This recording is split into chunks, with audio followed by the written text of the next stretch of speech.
basic rationale doesn't seem to be driven by ethnicity, driven by loyalty to the movement, to the political affiliation there. But because both of them were quite large formations, there may be a feeling that we were a significant proportion. If we look at the official numbers that were declared, it's nearly, let's say, 50-50, if you don't nuance the decimals and so on. So you are either in or you're out. There's that kind of feeling. But if you hear remarks like that of the Deputy President, I say with my considered opinion on this, is that he's taking us back where we were in September and the early years, at the early days of the cabinet. You remember cabinet ministers, no, cabinet secretaries were throwing all kinds of statements to show either perceived depth or wit and so on. And they were all coming across very well. I'm sure, and I have no evidence, that there must have been a backdoor lashing to say, come on, stay in line, do what you've gone there to do. Stop these kinds of try to look smart in public, and so it doesn't always go well. These things they cut both ways. I think that the DP is still in that era a bit. But however, it's also possible that it's along the lines, remember the cowboy movies of the bad cop, good cop. These guys are close, they would be close friends, they stay in the same place, but you go out and portray this, and I'll go out and portray this, and so on. So maybe, now the DP has one strength, I would say. It sort of touches on things that others will not ordinarily touch on. Okay. But I was, however, a bit perplexed at the imagery he used of the corporate imagery he used. That had many risks to use for a public figure. To say if you're not a shareholder, then just forget it. Because once you're elected, you're president for all. There's no question about that. Right. Now, it's a symbol of national unity. It's also true that if you look at impacts after the event, if you look at, say, how resources have been used over time, you might find a bias in it. But you have to sort of go to second order change to begin to see that bias.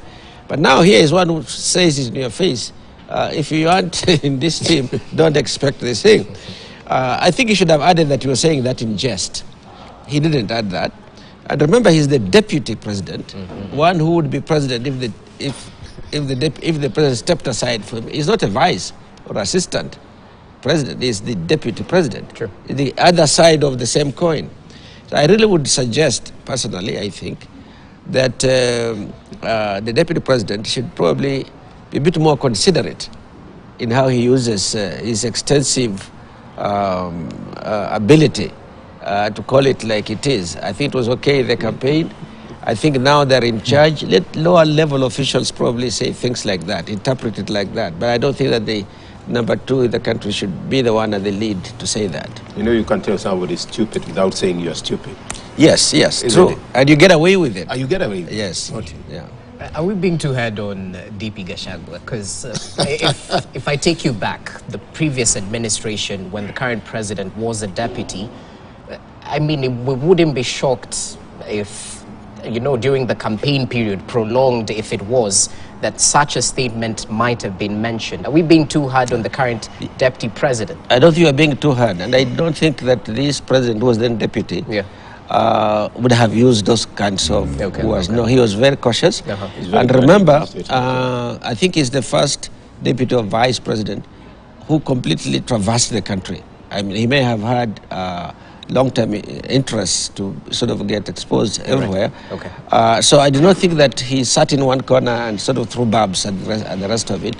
And I know that he did, for example, sometimes criticize something that was done, initiatives that were done by a government which he belonged to.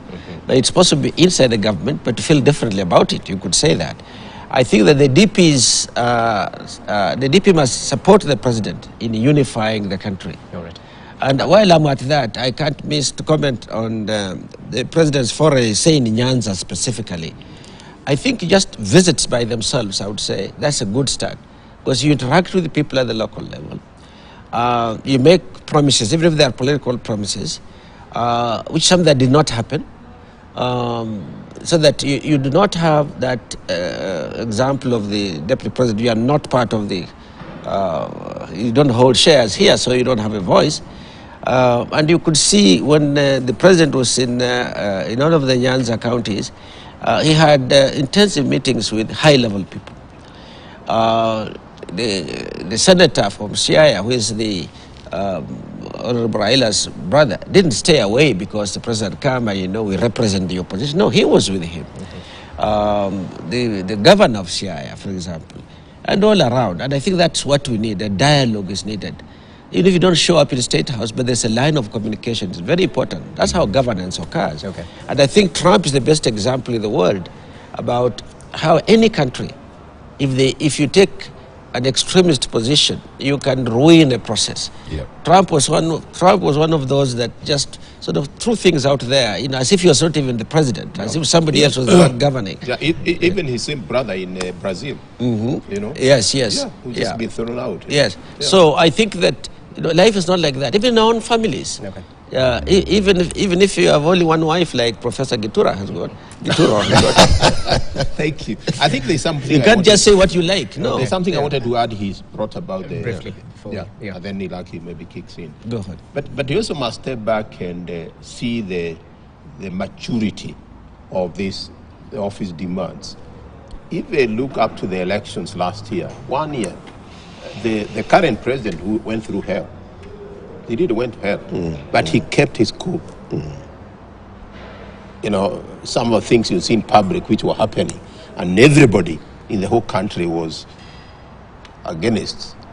That's what, to me, leadership is all about. And you arise about petty talks. And that's the point you're making. The deputy president has a responsibility, but his position is at a certain level. Okay. Excellent. As you wade into these murky waters, tell us, what do you think? I think he's actually a holder this one. Yes. Well, what do you think when it comes to appointments? Loyalty vis-a-vis value addition? That's a good question, because if you look at the two gentlemen on my right and left, both of them have a badge here. I don't have a badge myself. We are serious Kenyans. That probably tells you where we stand in terms of shareholders. But I think we are talking about a very serious issue here. Okay. And the first issue is inclusion. So when the deputy president talks about who is in government, who is not in government, some people might feel excluded. And that's not very good for the country's stability and by extension economic growth. And I want to give you a good example. After independence, there was a long war involving Shifta in the northern frontier district adjoining Somali. But today that place is very stable. Are you surprised that that community has also been included in the government? It's not an accident. So if you want the country to develop, you must include everybody, whether they voted for you or they don't vote for you. So that was a very unfortunate situation. Comment, it doesn't matter whether it was a joke or not. And this is the way I see it. If what he said is true, then we should not have Rusas being included in the government. Because if voters reject me, why should I be put in the government? You are simply telling voters, Utadu, it doesn't matter. So if it is true what he said, it is true that when you vote, you expect some returns. That could be good roads, good development, stability, jobs, and so on. But I think once we vote and we go home, it is the purpose of the government that takes power to realize that whoever rules is also a Kenyan. Right. They pay taxes. Right. So the question I should be asking is, if you are going to exclude me because I voted against you, then why should I pay taxes? Because the most important shareholding in this country is not getting a government job, it's actually paying taxes. In fact, that's the only way to show that you are a shareholder in this country, by paying taxes. And that's why not paying taxes is very repugnant. So I think it is good, that's a good talk for entertainment, but for the national cohesion, for the development, we should weigh our words so that whatever we say has political and economic consequences. So I don't know, I'm a shareholder personally because I pay taxes. Pin or no pin? Yes, pin or no pin. No, I have a pin. So I pay taxes and by extension I'm a shareholder. Yeah. And that is the direction the deputy president should be taking. Now let's pay our taxes because we are shareholders of this country. The same way you pay fees for your children because you are a shareholder of that family. So I think we don't expect those talks, but they are unfortunate. And as the rest of you put it, the president, the deputy president should be above everybody else. So whether people voted for you or not, you are now the president. Right. And we don't say you are the president of the opposition or the president of those who voted against you. You are president of all Kenyans. You should be a unifying force for that matter. You talked about royalty. That's a very interesting question because 2 days ago, I was applying for a high-level job. I will not disclose. And I went through the questionnaire. And one of the questions that struck me is, what is your county of residence? The next question is, what is your county of birth? And the ultimate question that scared me is, what is your ethnicity? And I was left wondering, why am I being asked for my county of birth, county of residence, and county of ethnicity? Should my qualification not be the standard at which I should be judged? So what has happened recently, which is very sad, and I think this idea, you can confirm, was borrowed from Nigeria and a few other countries, is that your royalty and where you come from are trumping your qualifications. And that's not good for the long-term growth of the country. Because there are people who have very good qualifications, who have worked very hard, who have solved a lot of problems for their families and for this country. But when it comes to public appointments, it is where do you come from, which is a political party. So while politics is about that, I think that's something we need to start muting. I know politicians here will tell you that politics and common sense will not always work together. But I think I want more inclusion of meritocracy in giving public jobs, because when you get a public job, you don't do it for yourself, you do it for the country. So let's probably focus more on meritocracy as opposed to royalty, because I can pretend to be royal. And once I get there, my royalty will not work. I hope that is going to happen, because that's a part of the country's growth, that people focus more on objectivity, on meritocracy, as opposed to your name, where you come from, and so on. Okay. I want to add a comment briefly before we shift focus to other things. No, I think I've made enough. Okay. Let Ramogi get on the board. Are you a shareholder or not? You must declare yourself. No, first of all, I just want to reiterate what they said, that the presidency is the symbol of national unity. Right, can't be anything else. It is a point where we all converge. It doesn't matter how we voted, and it doesn't matter our ethnicity. And I think that has been dented by the unfortunate remarks by the Deputy President. And I pray that the President will at least create a balance by coming out. If indeed it was a case of bad cop and good cop, I pray that the President will come out and just create a balance and say, look, I am the President of all Kenyans, and I want that every Kenyan to feel part of this presidency. At the same time, in terms of loyalty, that one I am a bit hesitant to talk too loudly on, because across the world there is political patronage. You support this administration, and I think he brought in something else, that it is not just ethnicity, it is also the question of, did you support the presidential campaign, or did you support the bid in any way? Because then that proves that there is a level of loyalty, and that's across board. The question then is, how do we temper loyalty with qualifications, so that even though you are loyal, at least demonstrate that you have capacity to hold the office that we are giving you. In the appointment of the cabinet secretaries, that was not achieved so much. And I will not name names or point fingers, but there are people who Parliament literally said, no, these ones, we have no confidence in them holding office. And then the wisdom of State House prevailed, and they were still appointed. And so for me, I think that tempering still needs to happen, so that even though they are loyal, yes, I think there could be other places where they can find homage in one way or another, as opposed to forcing people who are underqualified or unqualified to hold office. Okay, I'm looking at one opinion highlighted on today's edition of The Standard, just briefly, by Samson Chiragei, who's a Nandi senator. I think he had visited our partner station, our sister station right here, Spice FM. And he mentioned the CAS post should be an avenue of tutelage to induct young people into managing country affairs.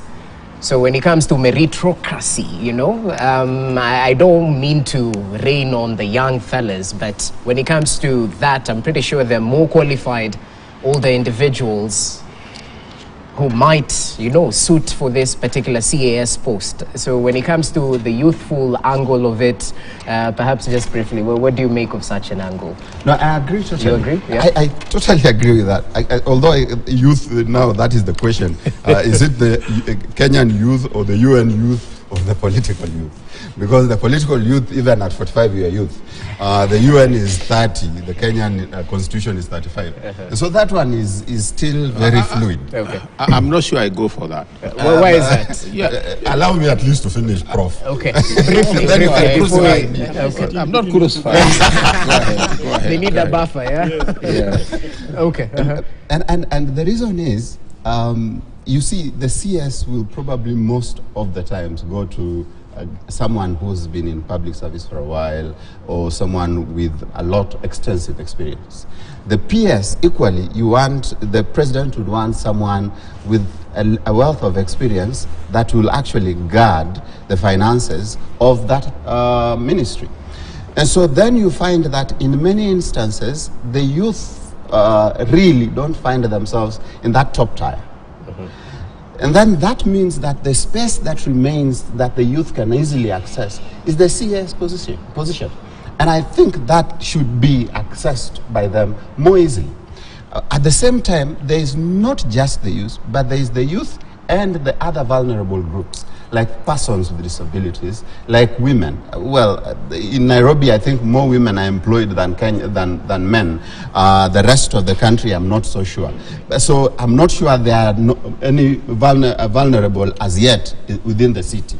But let's reserve it for the vulnerable groups, not retirees. Men who have served as governors, who now want just anywhere to fit in within government so that they can enjoy their retirement. No, there I differ.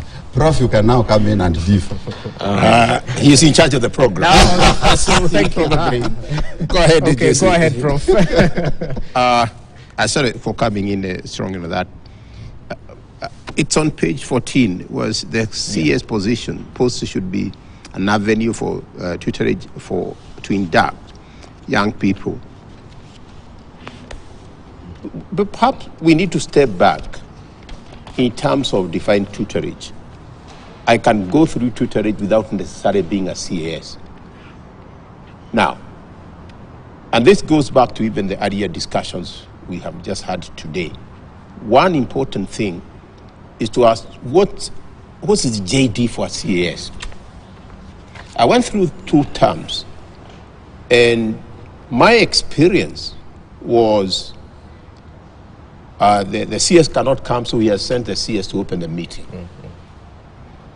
And I will not mention names, because when Naivasha he's there, goes to Nakuru, opens another one, goes to Mombasa, opens another one. And one time, really we were like, what is the description here? And as a nation, looking at what we are going through, looking at the challenges we have, we need to really look seriously in that. It is important to nurture the young ones, but not that's also a very high position, because I would take a ministry like Treasury and Economic Planning. If you are going to give me a young fella as the CL in that ministry, there are some difficulties there. Because if you look at there, you have Professor Dongo as a CS. Then he has 2 really technical people, but on one side Kipto and then Mutai, who looks at the economic planning and look at the treasury part. Mohati. Sorry? Mohati. And those are the people now who really drill in terms of what's happening in those particular the state departments. Now, when now you bring a layer, have Dongo here, then I have a CAS here, then I have these 2, I'm not quite sure this is defining really. And in most cases, this is similar to what you used to have assistant ministers. I'm not quite sure it's relevant at this time in terms of the responsibilities and in terms, and as much as we might look at it in terms of even the what does it mean in terms of their package, looking at it. Should we be using that as a country to use water pumps, dams, prepare ourselves and bring fertilizer for the rains which are on the way? And by the way, the meteorological people always say it is not going to rain, and it rains hard. So I hope that will work out. That we have. That's all our prayer. Yes, and he said a very interesting thing last week. Prayer is where policy has failed. So that was very nice. You had a strong pushback. So yes, I think the Honorable Senator for Nadi the point is good, but we can tutorage young people, not at that very high level. This would be very good staffers for the opposition.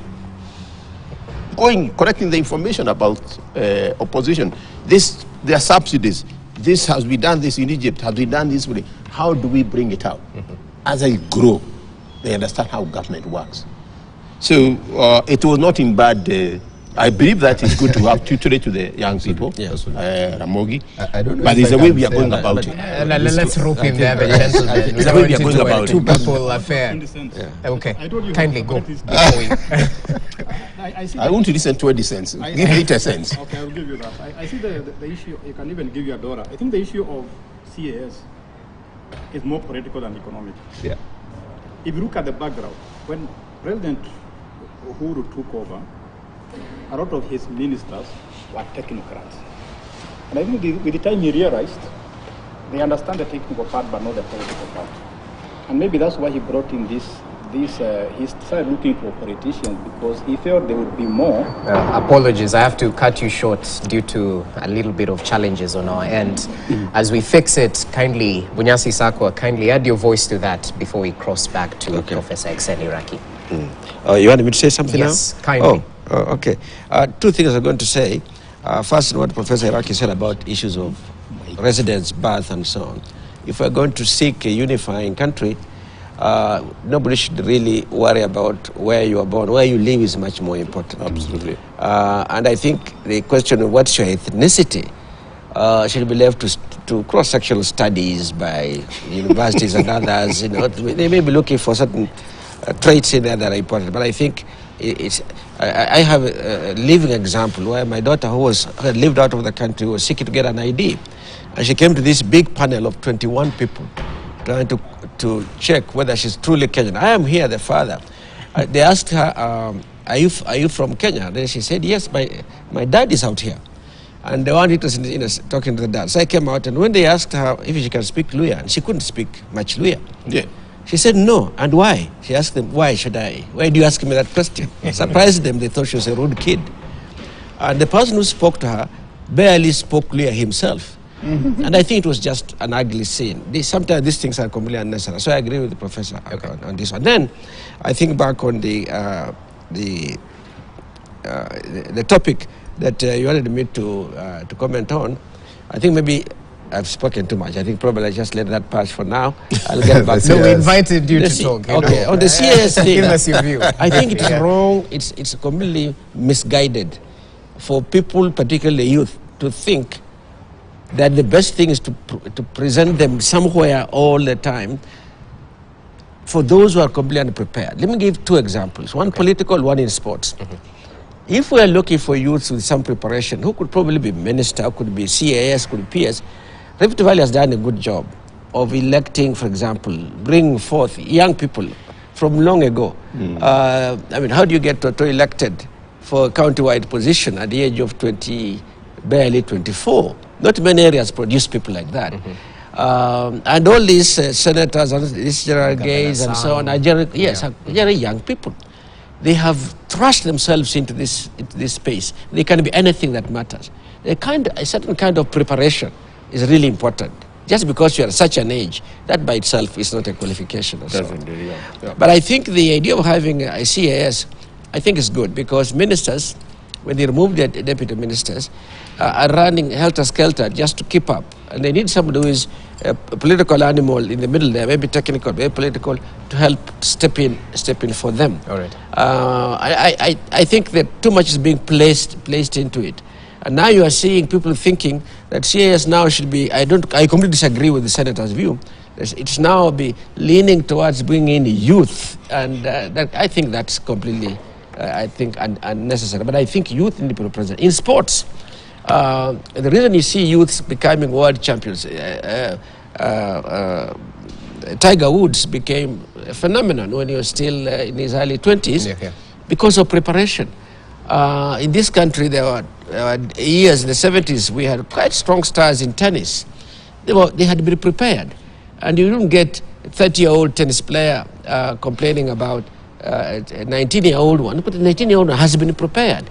So that preparation is what we are missing. And there are many families where kids go all the way to college, but they are really unsuitable for the roles that they can play, because they never got the exposure they need to get as they grow up. I think that the youth we should assist them to get prepared. Opportunity we'll call it luck. Luck is one opportunity, means preparedness. So I think we should get them to do more preparation, and opportunities will come, and they'll get into it. Luck, because only a few of them can go, and it will work. But as it is, I think it's an inappropriate call to this problem. And Prof, sorry for cutting you short a little bit earlier on. As you come back to the point you had mentioned, I've just seen a quote from a top government official who said this: the government should shelve the appointment of CASs and instead absorb the 4,000 unemployed doctors and post them in the counties to provide health services to the hustlers. The cost of keeping a CAS is more than 2.5 per month when you count salaries, allowances, office staff, security, etc. This is enough to employ 10 doctors at a salary of 250,000 per month. Now you have spun the debate into something else more interesting. But when I look at the composition of CAS, in his wisdom, the former President Ruto, not Ruto, but Uhuru Kenyatta, I think he was probably looking at inclusion. That by having a CS position, some of the people who had been excluded would get into the government. Maybe looking at regional balance, more inclusion, and so on.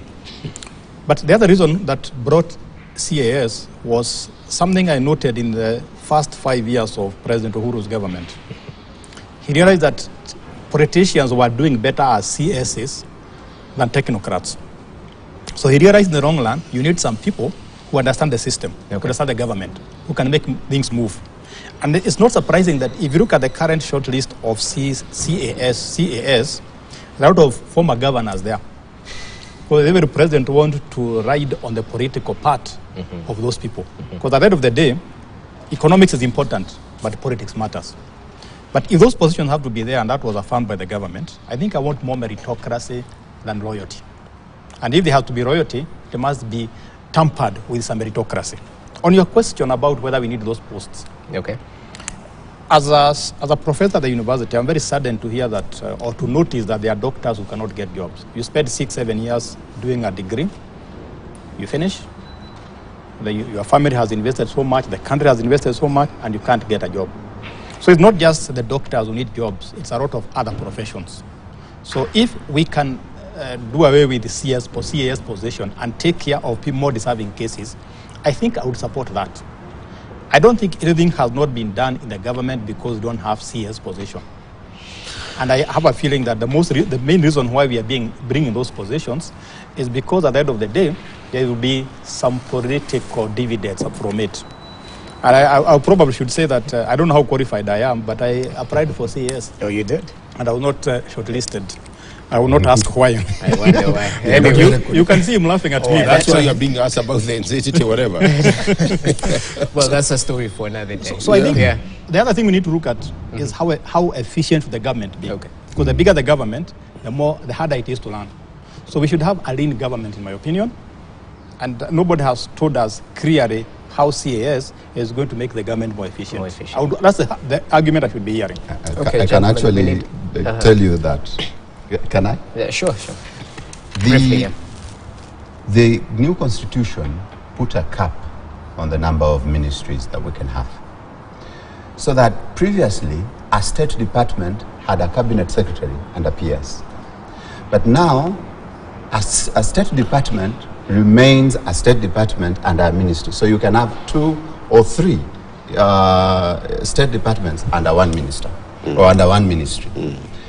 So then the Public Service Commission felt that In the absence, or for example, because the cabinet secretary is involved in ministry, in policy making, there needs to be someone who can coordinate all these state departments under one roof. So that then he has a level of politics, as you say, but at the same time, he has administrative competencies that he can actually bring in the PS in charge of this state department and PS in charge of this state department and put them under one roof so that even as the functions of the ministry carry on, the minister does not have to be there on a day-to-day basis running the administrative functions of the overall ministry. The CAS then comes in and does that function. But at the same time, in terms of devolution, there needs to be a lot of coordination between the national government and the devolved units. The CAS plays that role in terms of now creating those administrative linkages with the devolved functions, and at the same time some of the parastatals or state agencies that play that role. And so it is not just political, it is also administrative, as the name suggests. And if I can just say something, for some reason, these gentlemen, these fine elders, don't want young people to be mentored in these positions. And I think it's a good opportunity for young people to be mentored. I don't think we are saying that. No. Mentoring is important. Yes. Tutorage is important, but not being a curse. You start at that level. Yeah, you can mentor. And I think it's important because of succession plan. And I always give this example, and people think perhaps it's a... I give Jogonas. I bet you have been there. Jogonas on Wayakwe. I'm a church mouse. Probably have been to Parklands Baptist. You can go there just to eat meat, not just to take beer. And right now it's under renovation, and I assure every Kenyan, it's under renovation, it's not closed. The father passed on 2005, Juguna himself, and he left his 2 sons. And what Juguna did, when he was there, he ensured they were there and they knew, they learned the game. Like the way the Asians do. When the kids are 3 years, they go with that kid to the till, they understand the business. That business has moved because he did a succession plan. Very clear. Now, that's what you're saying. We exit the scene. We will, because that's it. And what you're saying, let's learn through the loops. If you recall yesterday, we had a meeting, and our dean said, I have a very young man who I'm so happy. He stands in when he's not there. He's growing the young man. The young man has got a scholarship now to do his PhD. So he will take over. That's what we are saying. But he's not saying this young man should be the deputy dean. But let him grow. And that's a responsibility we have as a country to make them. If you go to the Congress or whatever, which some of us are familiar with, most of the staffers are actually young people. So they understand the ropes of what's happening. And I understand what you're saying, and that's exactly what I was alluding to, that for some reason, the elders want us to be peers, the elders want us to be secretaries. Can I ask a question? The elders don't want us to be CIS. Allow me to finish. And we want to be CIS, the young people of this country want to be CIS. Why? Because they qualify. No. And why CIS? No. Not president. No, of course, even president. Let me tell you, at 30 or even 35, I think we have CEOs at 29. We have CEOs at 30. But they're prepared. No. One of the things that you have alluded to, Mr. Bunyasi, is this issue of preparation. Let me at least demystify this. Your children have the advantage of you being around to prepare them, to give them access into places that they probably would not be able to access. What happens to that child of some farmer somewhere in Mogoshu who does not have a father who will give them access to places that they cannot access? What happens to that child who is an orphan, who has not had the privilege of being prepared? I'll answer that. And I'll tell you this, that if, for example, we say that you need to be prepared, quote unquote, be a PA, and then do not have to access to some of these opportunities, and you've worked hard, you have read, you have prepared yourself adequately, the way you know how, why should you not be given access to CAS? Okay. But now, my question is, I don't know why this fascination about CAS. That's what I can't understand. Yeah. Let me tell you, the crop of politicians you see who have been through colleges, many of them were student leaders. True. Many. I was a student leader, I was Secretary General of the Students' I Union. was also a student leader. Absolutely. And I came from a family where my father did not matter in life. I mean, I remember being on a plane with a wife of some prominent Kenyan from Cape Town, who were on the same first class with her. And when we began chatting, she asked me for my name. I said, and she said, who was your father? It completely surprised me. I said, you wouldn't know him because he's just somebody in the village. But his name was Bunyasi. And she did not continue the conversation. By the time we learned, we had become very good friends. Let me cut that short. The expectations were that, you follow the footsteps, and so on. I think I had an element of luck to have gone to university through public funding that was available at that time. Right. And I had interests that I had. I was in the Christian Union, but I was also in the student government. That's preparation that occurred and related to the social structure that we came from. I think youth must be given opportunity to grow through life, to grow through ranks without any caps over it.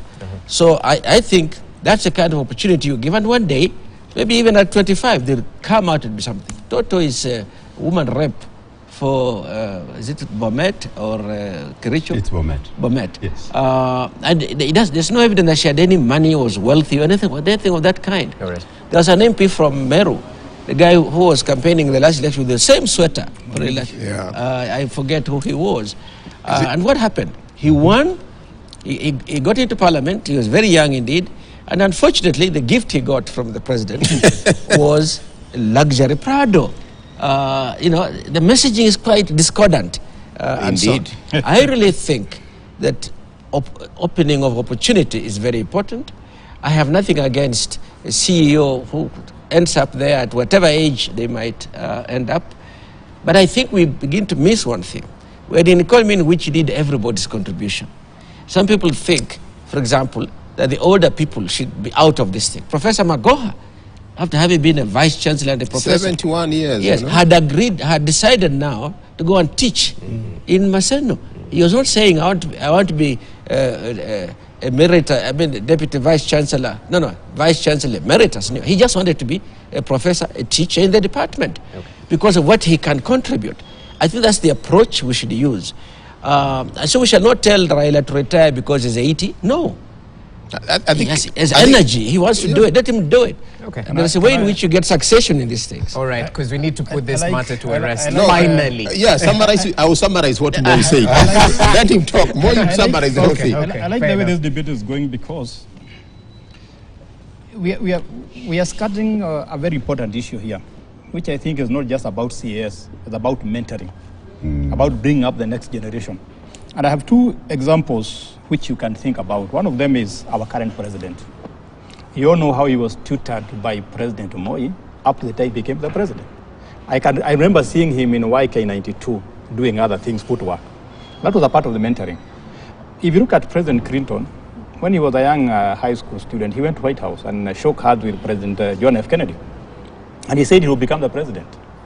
And I've seen cases in Kenya nowadays of internships. The people go to certain offices, they understand what is happening. So what we should be discussing is not who should be the AAS, it's how we should be mentoring the next generation. So that whether it is in politics, whether it is in economics, whether it is in engineering, whether it is in entrepreneurship, everywhere. Okay. How do we mentor young people so that they become better and they become prepared for the roles ahead? We should not just put people on positions because they have certain qualifications or just because they have certain age. It should be based on their experience and what they can do. So I think the question we should be asking is how do we mentor young people, not just in politics, but the whole country? Moi summarized it very well, and it's interesting, and God bless his soul. He said an elder seated on a stool can see far than a young man on top of a tree. Put it this way, a person with a lot of experience. And my brother here, if we reflect what you have learned over time, there's something you cannot take from me. Absolutely. Which now guides me to see perhaps what will be there. So even the CEO, when you see them coming in the early age, they have gone through the loops. And we are not against the young people taking responsibility in high offices, but they learn through the loops. Experience teaches you something you cannot learn in the classroom, the hands-on. And I will quote again